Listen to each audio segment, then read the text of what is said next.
Hello, and a very warm welcome to everyone joining us for today's Select Science webinar titled QC Biologics Solutions Using Long-Read Sequencing.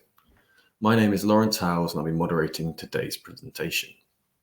I'm delighted to be joined by our guest speakers, Erwin Roehling, Field Application Scientist from Oxford Nanopore Technologies, who will be in place of Glen Monroe today.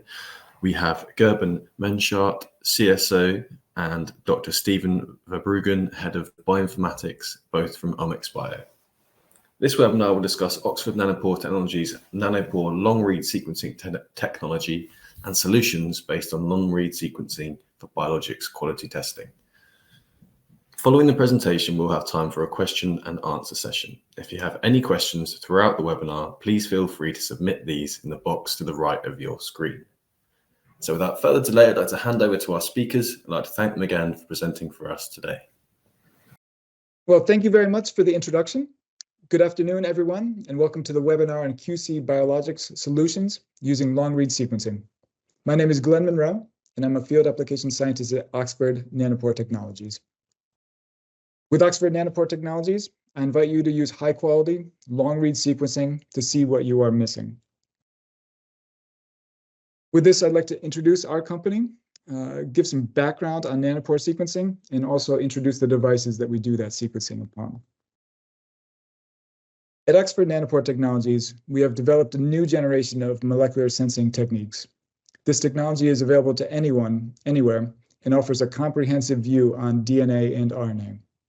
Our technology yields real-time data and is capable of sequencing any read length, reading native DNA or RNA, and providing the canonical base information, as well as gold standard methylation information and other epigenetic changes. At the heart of our technology is the nanopore. In nature, these protein nanopores function as gateways between two systems. At Oxford Nanopore Technologies, we have carefully engineered these protein nanopores by mutating the key residues in the barrel of the pore to ultimately provide the best quality signal for sequencing. The platform is built around our core chemistry that is made up of the nanopore embedded in a membrane and a motor enzyme attached to DNA or RNA. As a voltage is applied to the system, a current is generated, and the DNA or RNA molecule goes through the pore at a specific rate with the aid of a motor enzyme. We detect the flow of current through the pore, and the electrical readout of the current blockade due to a specific DNA or RNA sequence can be deciphered using base calling models trained by machine learning. In this way, we can directly sequence molecules without PCR, identifying the canonical sequence in the presence of base modifications with read length agnostic high accuracy.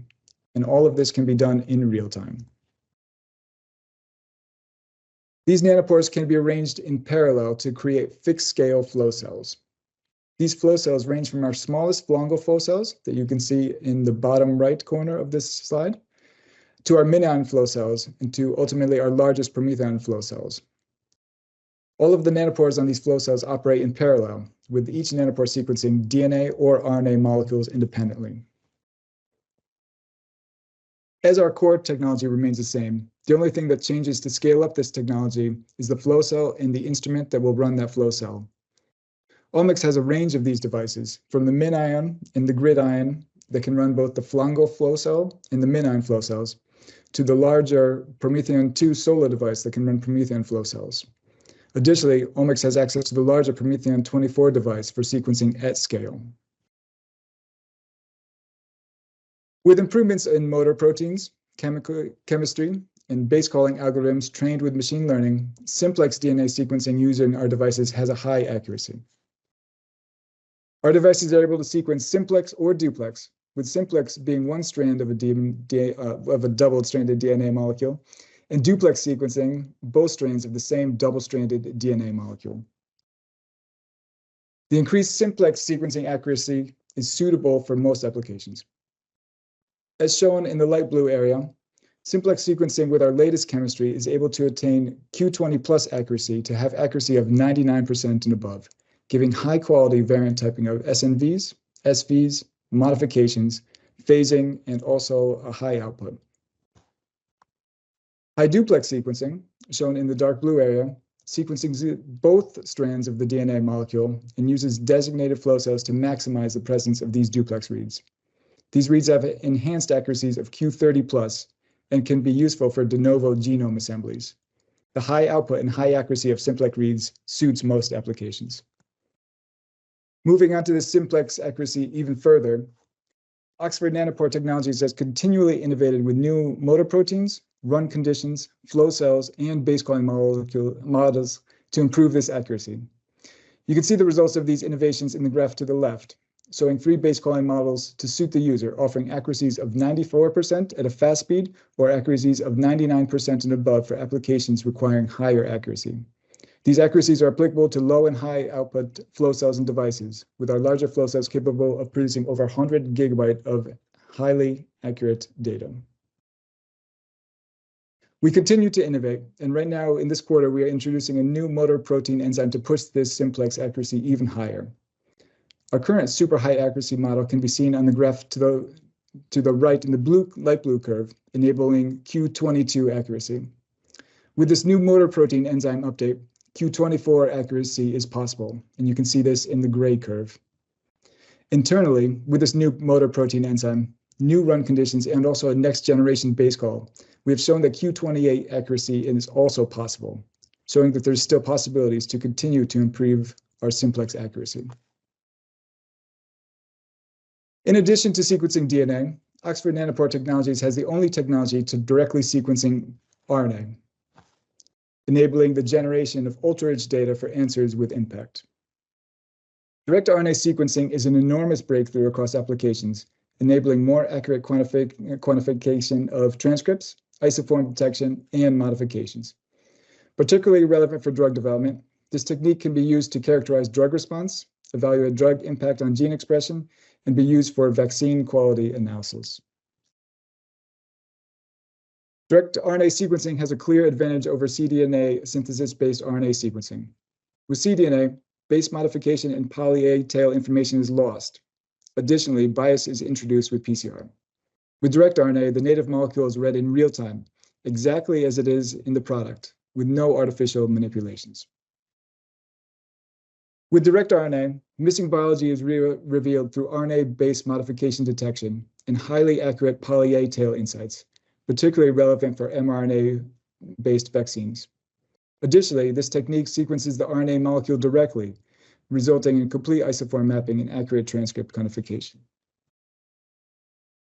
Oxford Nanopore Technologies were the innovators of direct RNA sequencing with the release of the RNA-002 kit several years ago. With the release of the new direct RNA sequencing kit, RNA-004, accuracy of 96.5% while reading native RNA molecules can be obtained.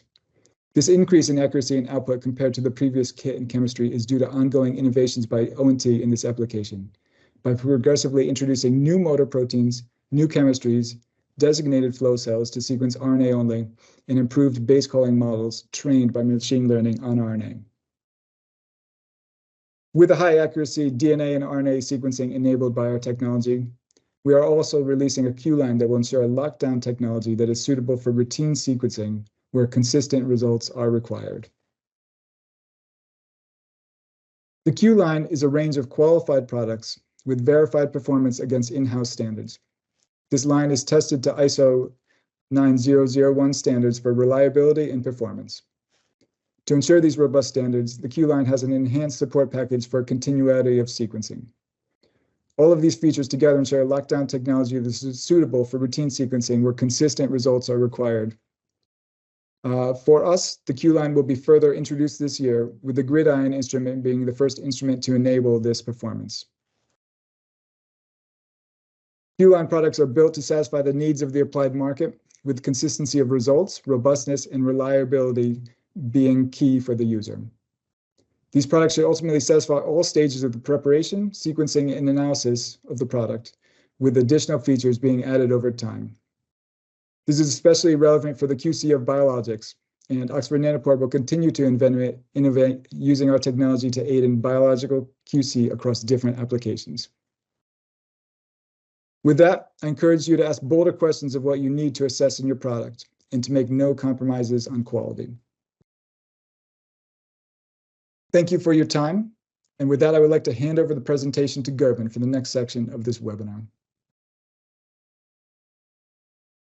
All right, thanks, Glen, for giving the floor to me now for the second part of this webinar on QC Biologics, where long-read sequencing really can make the difference. My name is Gerben Menschaert. I'm the CSO and the co-founder of OHMX.bio, and I will guide you through this second part of the webinar.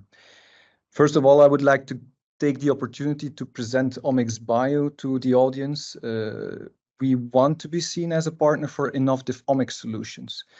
As you can see, we provide services, full-flexed services, meaning that we go from study design up until building custom bioinformatics pipelines based on the data that we generate ourselves, really providing full solutions to those parties that require these solutions. And we use several technologies in order to come up with these solutions, mostly genomics technologies, where we use nanopore, but also Illumina element and 10x genomics.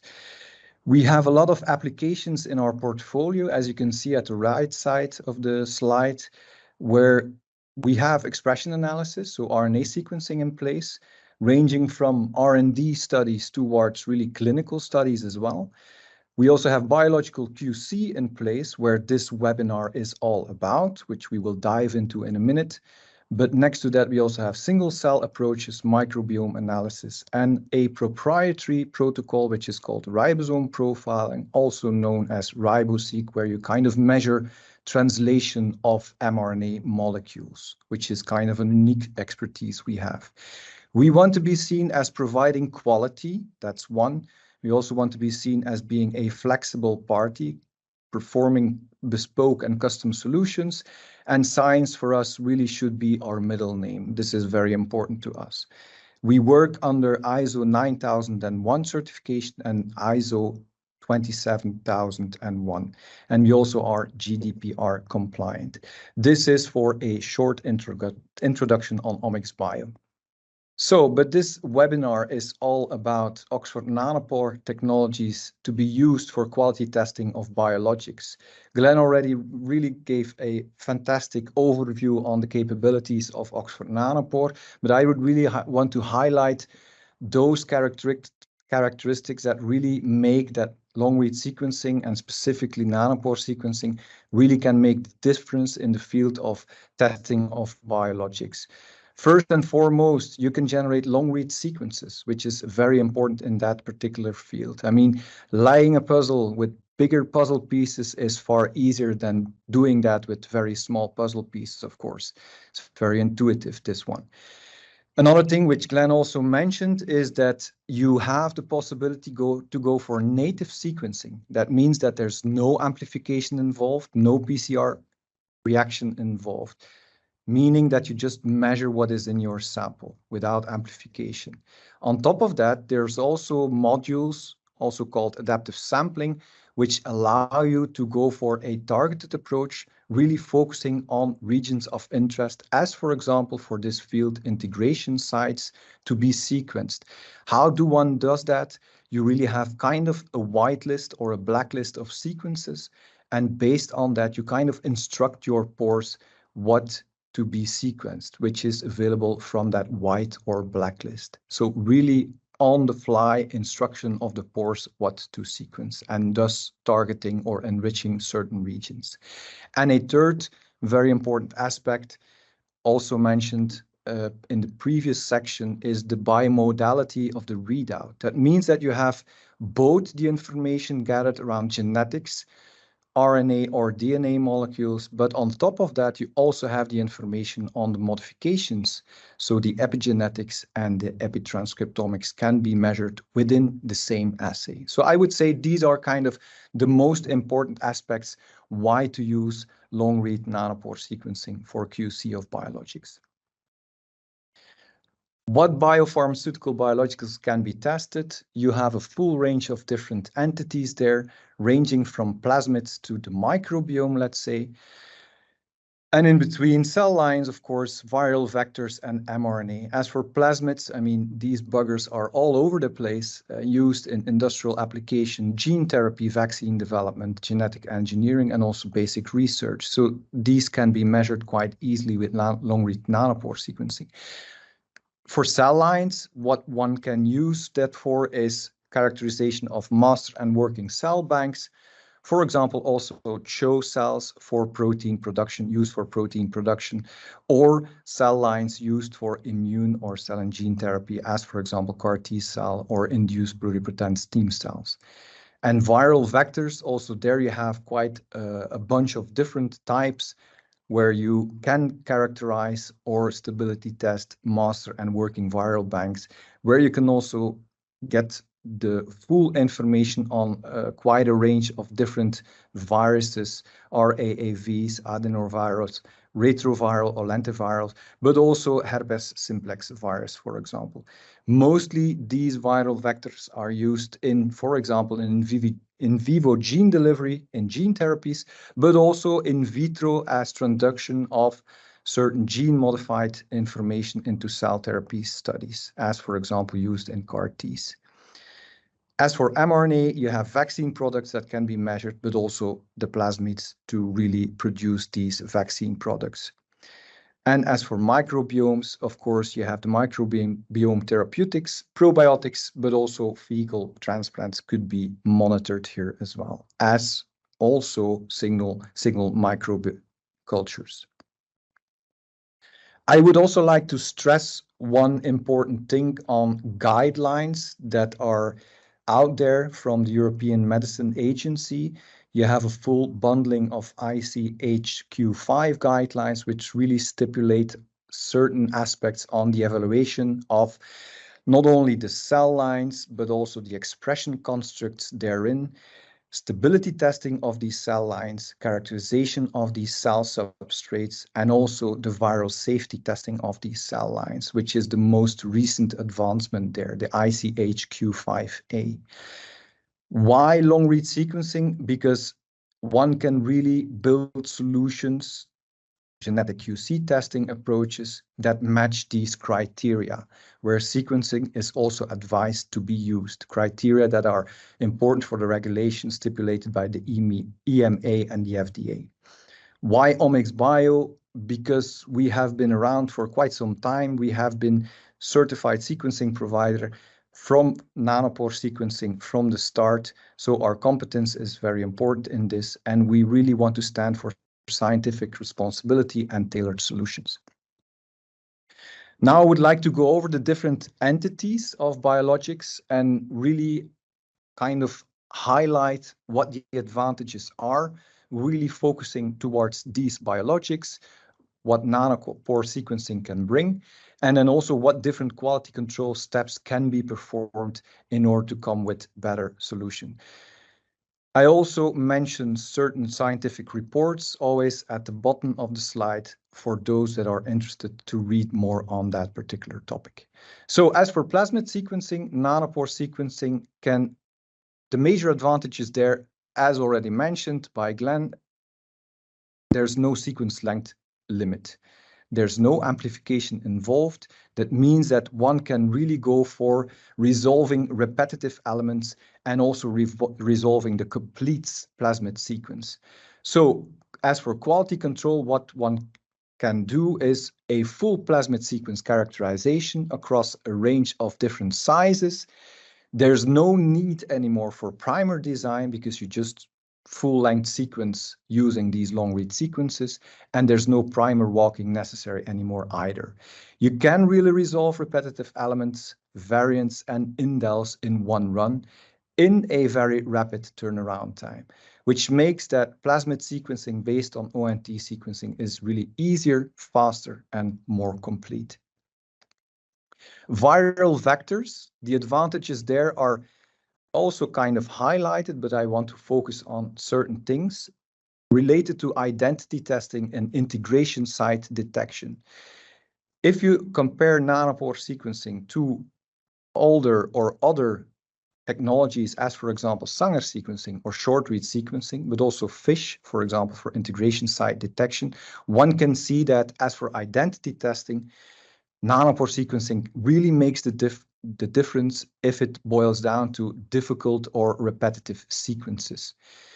If it comes to integration site detection, for example, the transgene location, whether there are concatemers or inversions in your integration of your transgene, nanopore really makes the difference and stand out on this particular fields. And also for these recombinant adenoviral associated viruses, one can really go for a full coverage, including these inverted terminal repeat sequences. So as for QC, what one can do is do a genetic identity characterization and stability testing of these master and working viral banks of the different types, a full characterization of the transgene integration locus for these RAAV vectors. Again, a very accurate QC, including these ITRs, and all this within a rapid turnaround time. For cell lines, I would say the advantages are more or less the same as it comes to identity and integration site detection. So what QCs can be performed specifically here? Again, if it boils down to identity, potency, and stability testing of master cell or working cell banks, one can really assess these critical quality attributes that are necessary also for regulatory purposes.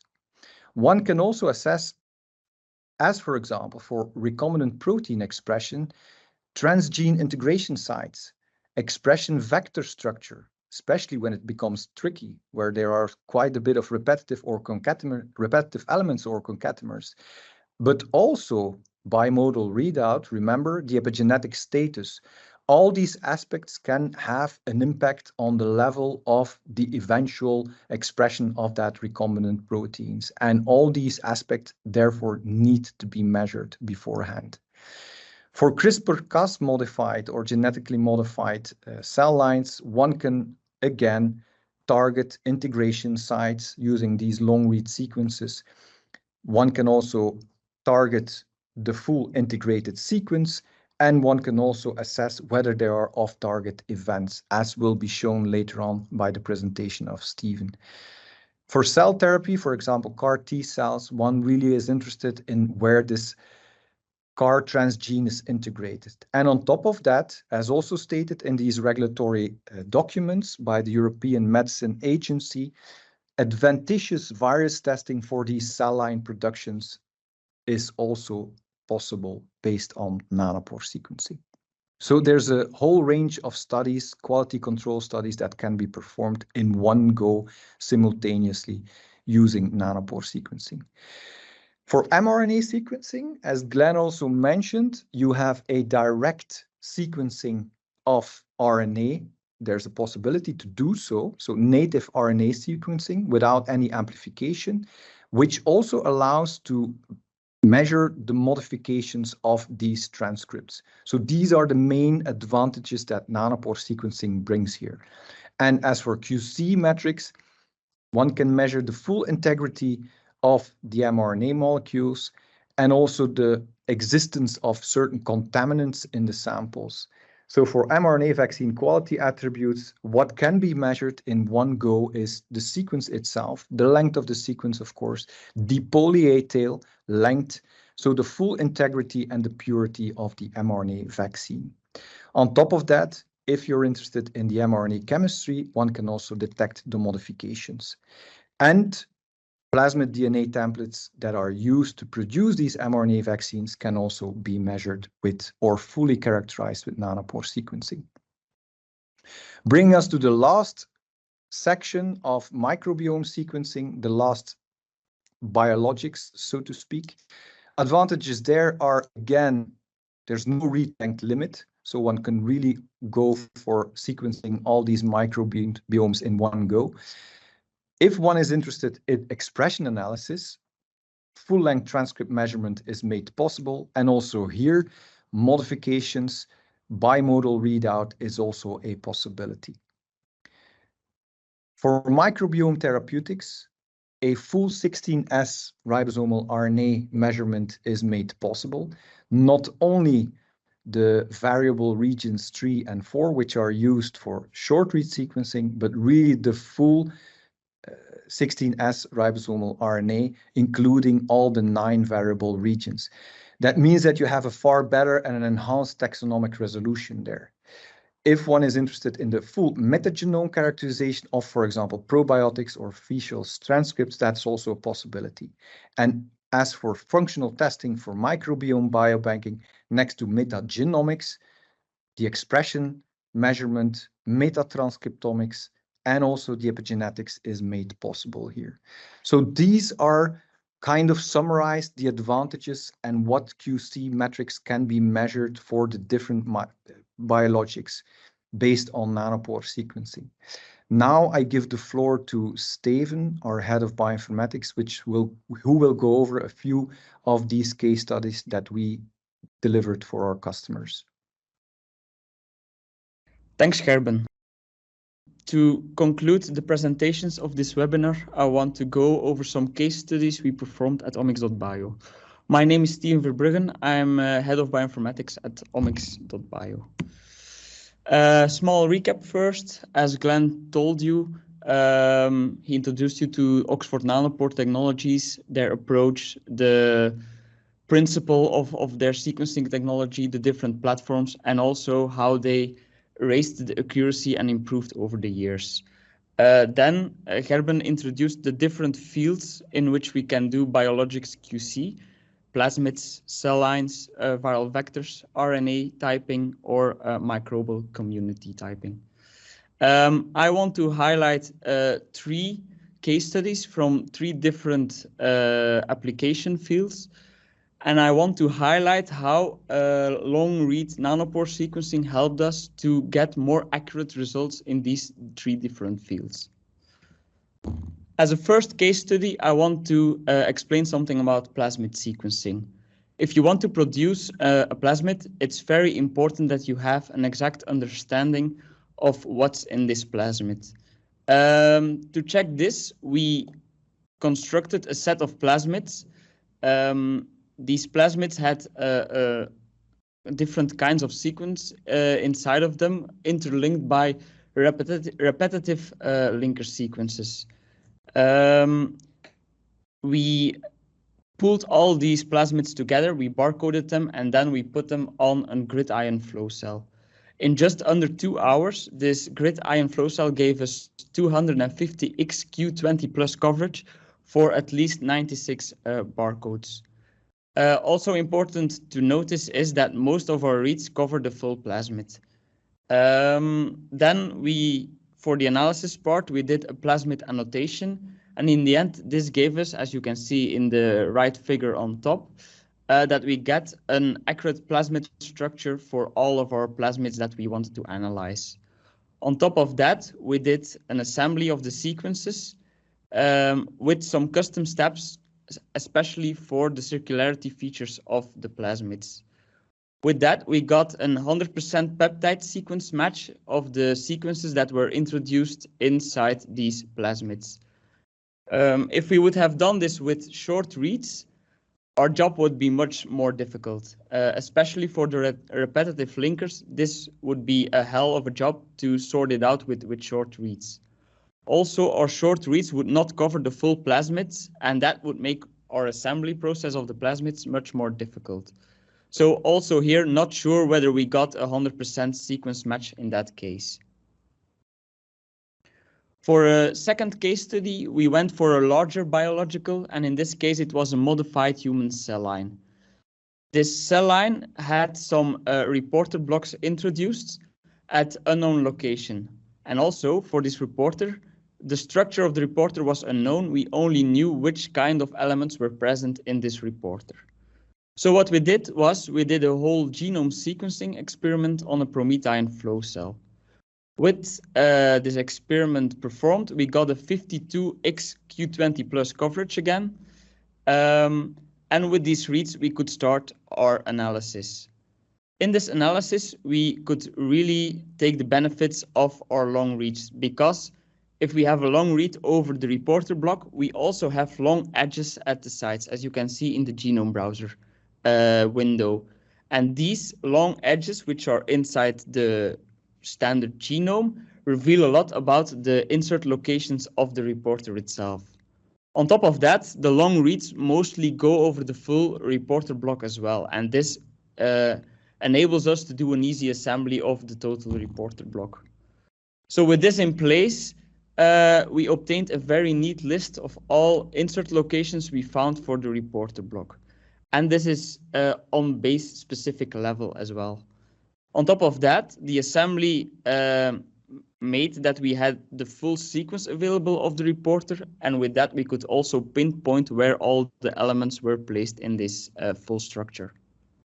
Again, if we would have done this with short reads, our job would be much more difficult. The short edges would cover only a very, very small part of the genome. So with this, it would be very difficult to uncover the insert location of our reporter, and our list would be far from complete. On top of that, smaller reads of the reporter would also make the assembly of the reporter itself very difficult. So in the end, we would end up with an incomplete list and a less accurate sequence of the reporter. For the last sequence study, we wanted to check on the stability of a viral product. So we started from a viral stock, and this stock was then subjected to 4 consecutive infection cycles in host cells.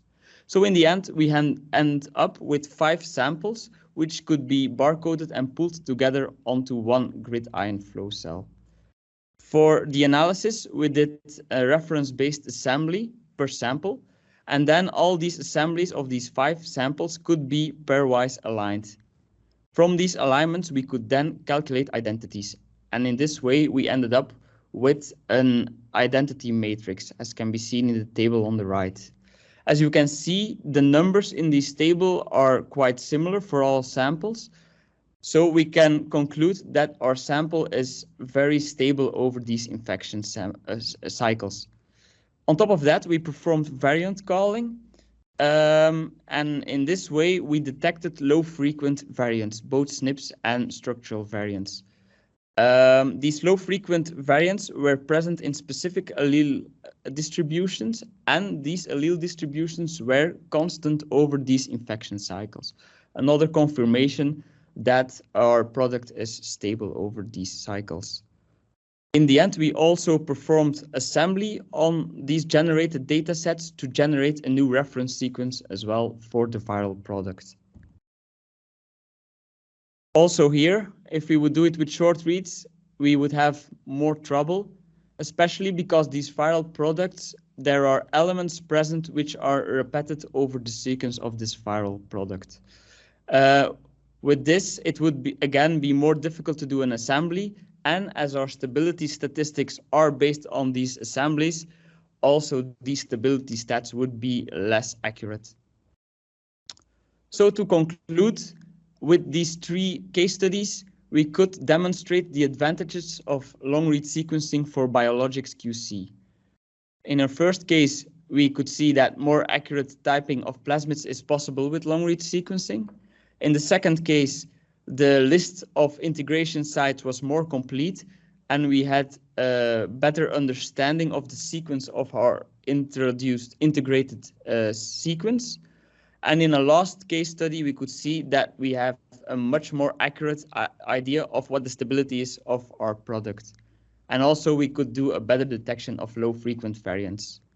Something which is not performed in these case studies yet, but something which could be easily implemented on top is that we could read out or analyze the epigenetic features of these different biologics from the same data set, so without doing any additional sequencing at all. Also, if we would be interested in a specific part of these biologics, we could apply the non-PCR targeted approaches of Nanopore to check for these specific parts.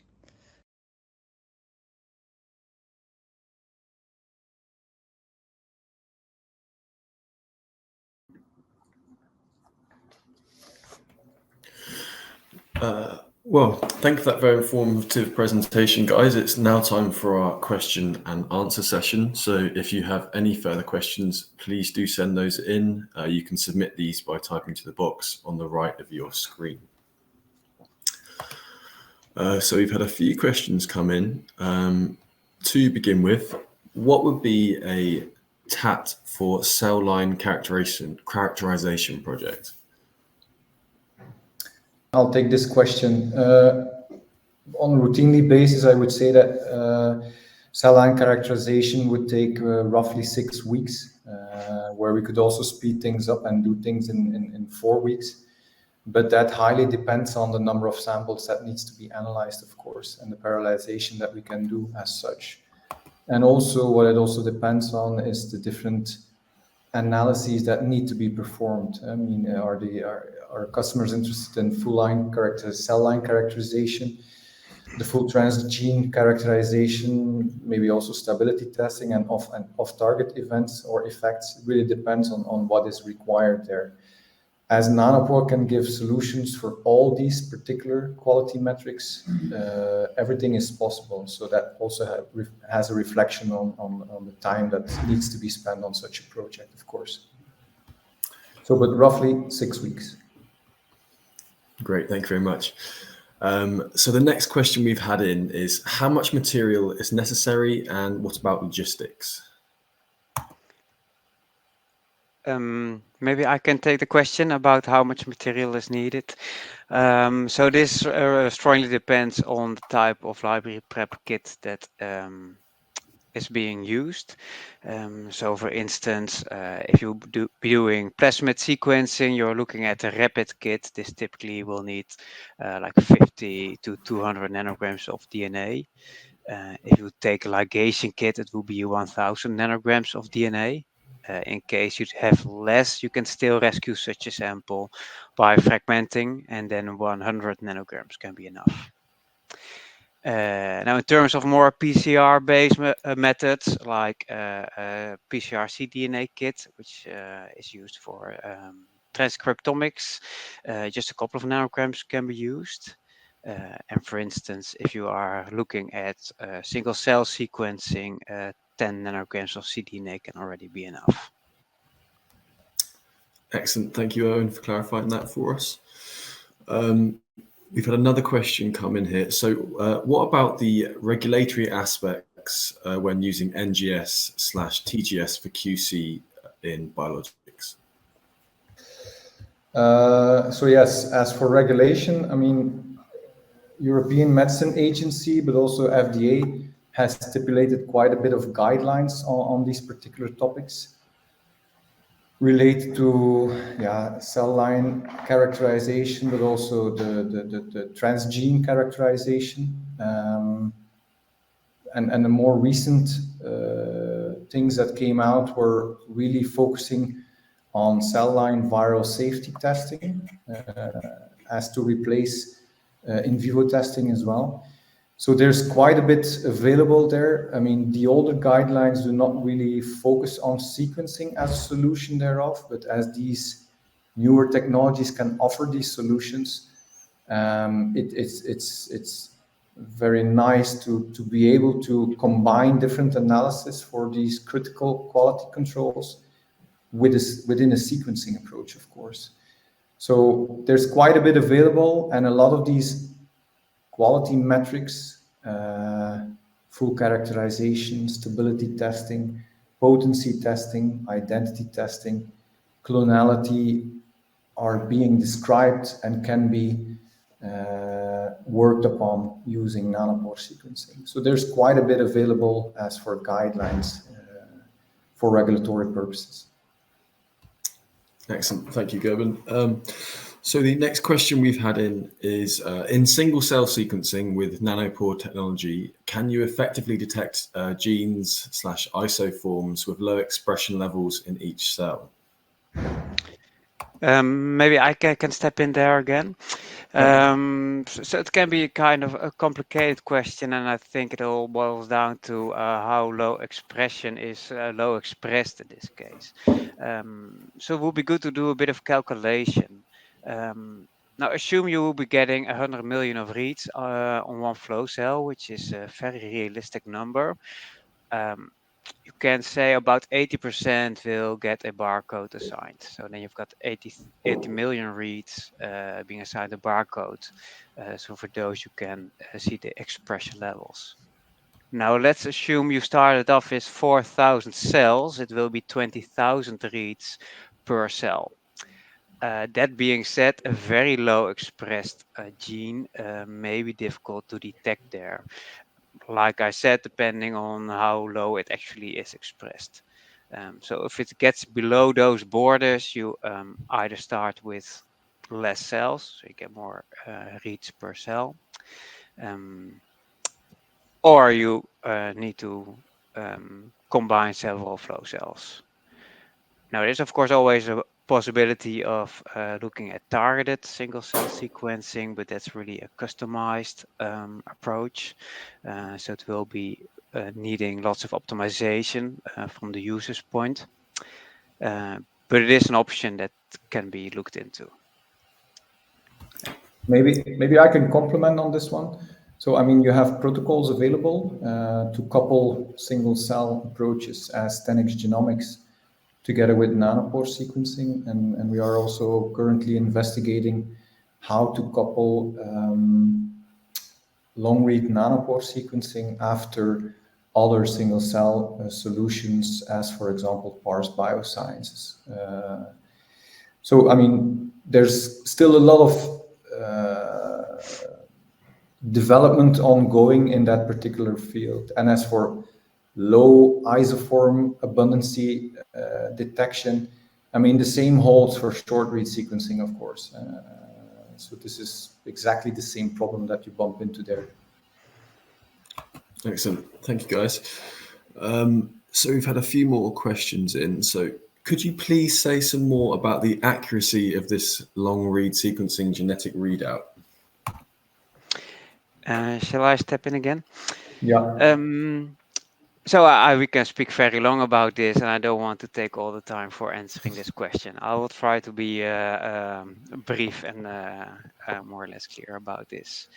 So as mentioned during the presentation, we came quite a long way.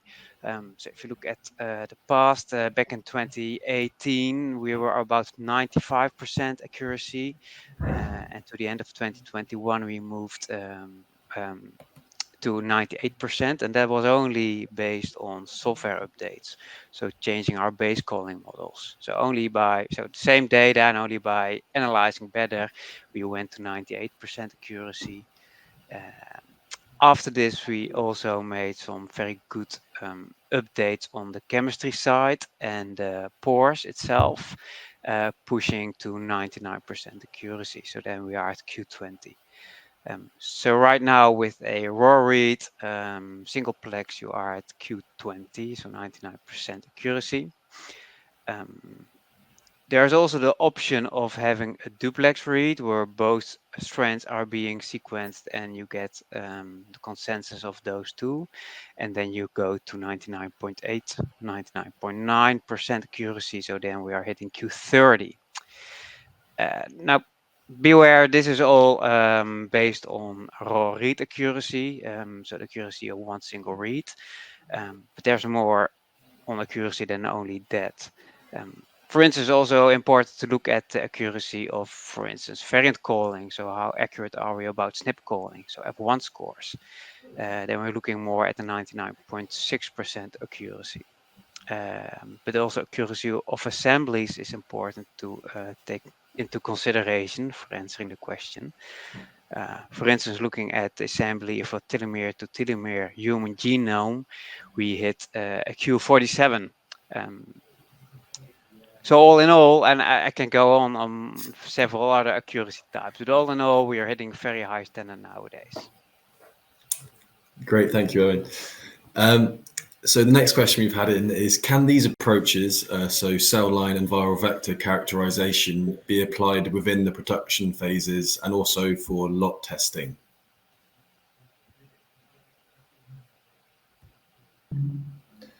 Yes, I'll take this one. So yeah, I mean, these solutions are available throughout the full cycle, I would say. I mean, from R&D setup, so really development, regulatory consultation is necessary for cell line characterization, for clone selection also, for master cell banks and working cell banks. So clone selection, de-risking, genetic characterization, genetic stability, and also the method validation. These are all aspects throughout R&D phases that are being made possible with nanopore sequencing. Throughout the clinical study, one really needs a GMP solution, which is currently not available as of yet. But then again, we are working towards that. We have already the Q line in place for more standardized metrics and experimental setups where you fix yourself to certain flow cells and chemistry that allows us to kind of use that system, that Q-line grid ion system, in a more diagnostic setup. And based on that, we can move that even further in the coming years. So overall, specifically in the first phases, everything becomes possible based on nanopore sequencing, but the same holds for other technologies, I would say, in this particular field. And then afterwards, for actual approval, genetic QC testing is also available based on nanopore sequencing for the commercial release afterwards. So overall, you can service these approaches throughout the full cycle, I would say. Great, thank you very much. So the next question for you guys is, what is the full length of the plasmid that was sequenced? I can take this one, I guess. So the length of the plasmids in our case study was around 6 kb, but of course our read length distribution could be much longer. So if you would go in the field of BACs, bacterial clones, like things that are much larger, of course our lengths would be also much larger. So we could also cover these things. If they go up to 30 kb or something, that's something which could be definitely be captured with a full nanopore read length. So definitely we can go larger than this, but in this case today I talked about, it was around 6 kb. Great, thank you, Stephen. The next question we've had in is, so for direct RNA sequencing, how much RNA input is needed? Yeah, I think I can briefly comment on this one. Quite recently we released new kit, so the direct RNA kit 4.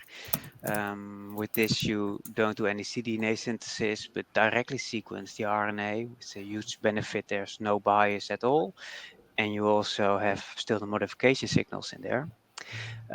Which is not answering your question. So the answer to your question is the amount of total RNA is 1 microgram. If you have it, would be better to start with poly-A enriched material, and then we advise you start with 300 nanograms. This will give you the highest output possible. Excellent, thank you, Gerben.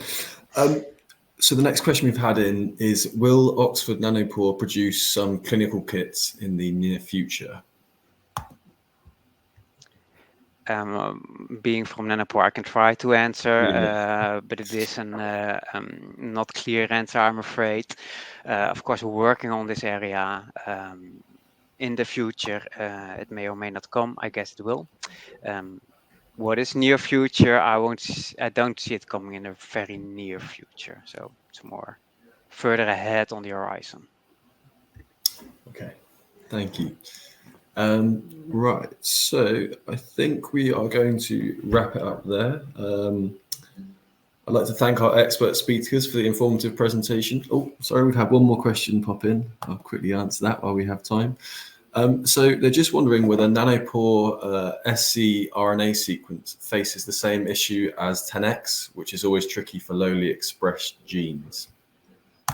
I can take this question. I mean, the same holds for it's single cell sequencing, right? So you're bound to sequencing depth, and as you are trying to characterize thousands of cells together, you kind of have to lower the throughput of sequencing for each cell, of course. Otherwise, it becomes very expensive, such an experiment. So that already has an impact on lowly abundant sequences or lowly abundant transcript isoforms. So, I mean, but the same holds for 10x genomics, for Pars Bioscience, coupled to nanopore sequencing or Illumina sequencing or others. So, I mean, it's single cell sequencing. So, I mean, the same hurdles or difficulties apply to all these different technologies. So yes, it's obviously not very suited for a very lowly abundant transcript to be measured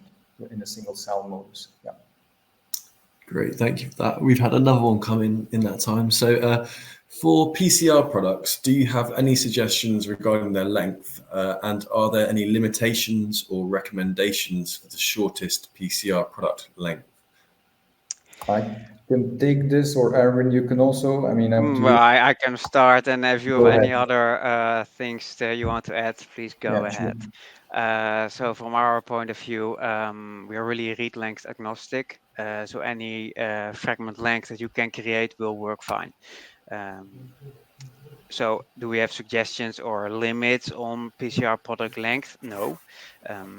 It does depend on what kind of library prep kit you are going to use. So if you want to use a rapid barcoding kit, for instance, there is a limit in length.